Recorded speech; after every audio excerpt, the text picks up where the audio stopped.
In America, there was a time when even Thanksgiving was a fightin' word. Americans across North and South gather for Thanksgiving around tables laden with turkey and cranberries. Perhaps the biggest regional disagreement centers on stuffing versus dressing.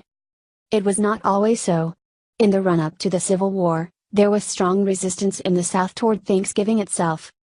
With the whole prospect of a showdown over the expansion of slavery, there was more and more rhetoric coming out of the South charging that Thanksgiving was pretty much a Yankee abolitionist holiday, said James C. Cobb, professor emeritus of history at the University of Georgia. While governors from Arkansas to Mississippi gradually embraced the idea of Thanksgiving in the 1840s, issuing Thanksgiving proclamations for their states, the idea of celebrating a traditional Puritan Northern holiday became more contentious in the 1850s with the heightening temperature of the national slavery debate. Thanksgiving was, above all, a New England holiday, and New England was abolitionist territory, as Diana Carter Applebaum put it in her book Thanksgiving, An American Holiday, Un-American History.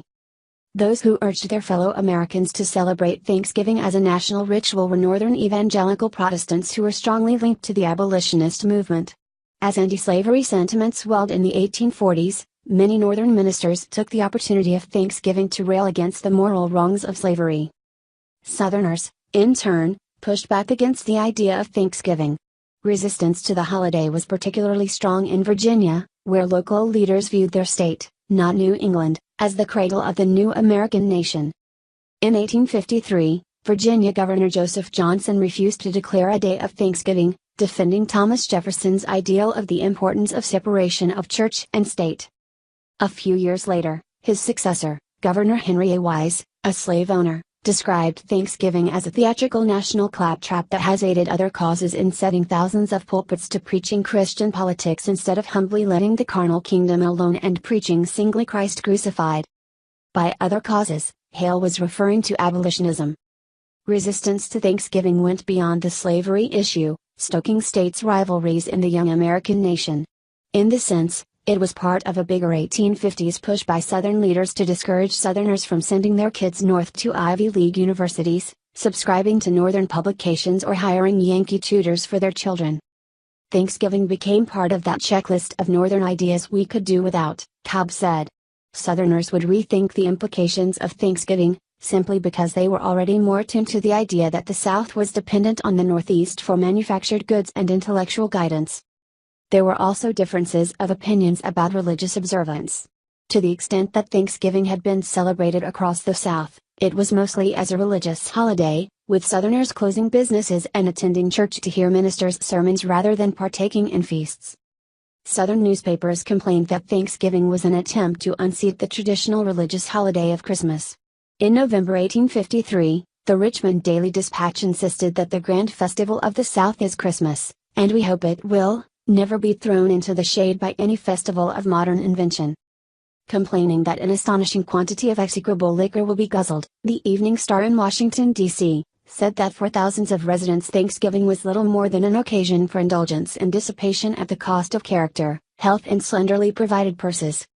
It was not until the middle of the Civil War that Thanksgiving was declared a national holiday, largely thanks to the efforts of Sarah Josepha Hale, the influential editor of Godey's Lady's Book, a popular women's magazine, and author of the Mary Had a Little Lamb nursery rhyme.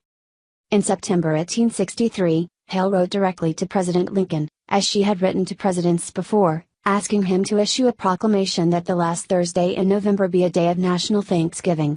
Thus the Great Union Festival of America would be established, she argued.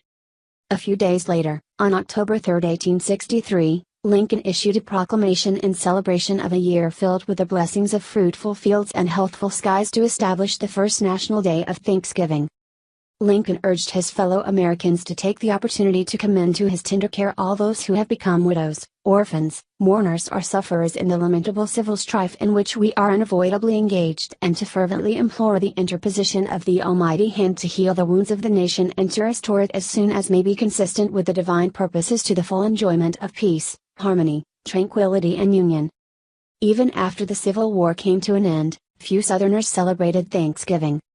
Resistance to the idea of celebrating the Thanksgiving holiday on the Northern model hung on through Reconstruction, Cobb said.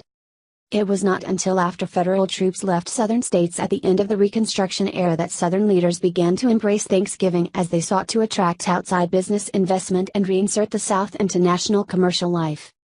There was this creeping incentive to conform, to demonstrate the South was ready to resume its rightful place within the Union and prove its Americanness, or that it was the most American of all regions, Cobb said. One way of doing that was to accept national practices that it had scorned. Still, Applebaum wrote, pumpkin pies and turkey dinners were customs that Southerners had to be taught. Many ingredients used in traditional Thanksgiving menus, such as cranberries and pumpkins, were not well known in the South. Yet the rise of the mass media and Thanksgiving menu spread swiftly in the South in the 20th century as national women's magazines and national wire copy in local newspapers offered Southern readers advice on stuffing a turkey or baking a pumpkin pie. Over time, the turkey and cranberry conquered the South, and the South, in turn, passed on many fine Thanksgiving traditions of its own. A web of regional Thanksgiving traditions are now shared across the South and the nation, said William R. Ferris, a professor of history and senior associate director of the Center for the Study of the American South at the University of North Carolina. While a Southerner from rural Georgia is likely to roast a turkey in an oven and make a cornbread dressing, a Southerner from Louisiana might fry a turkey or make dressing with freshly caught oysters. With the mass migration of black Southerners over the last century, Ferris said, communities across New York and Chicago now celebrate with traditional soul food dishes of collard greens, cornbread dressing and candied yams. Thanksgiving is no longer considered a holiday that some celebrate and others won't, Ferris said.